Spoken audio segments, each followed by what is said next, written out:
kwamba nafasi yoyote ambayo tuko nayo katika Kenya tupande miti.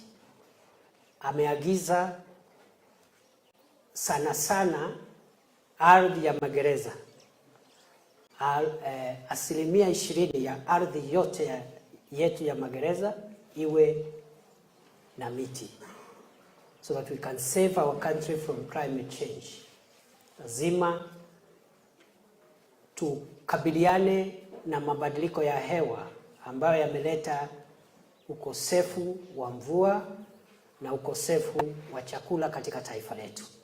Sehemu nyingi katika nchi yetu, hata zile zilikuwa zinapata mvua ya kutosha, siku hizi hatupati mvua ya kutosha. Kenya karibu ikuwe jangwa nchi nzima. Kwa hivyo kulingana na hiyo agizo la rais, ningetaka PS, you have to monitor progress.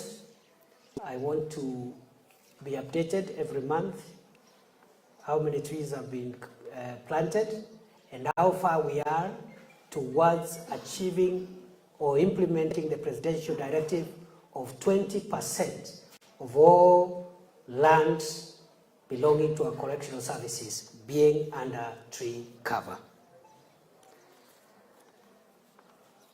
Nitaongea na staff kidogo hapo nje, lakini najua mambo ya mishahara yao iko chini, marupurupu yao iko chini, mambo ya nyumba zao.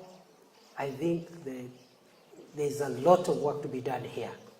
But I want to assure you, on behalf of the government, that we will modernize our correctional services.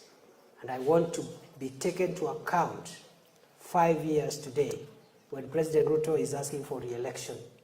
We will measure, and I want to assure you there will be a big difference concerning the welfare of our prisoners and remandees, as well as the welfare of the officers who are doing a good job to make sure that our correctional facilities are properly protected, and also in the process they are assisting us to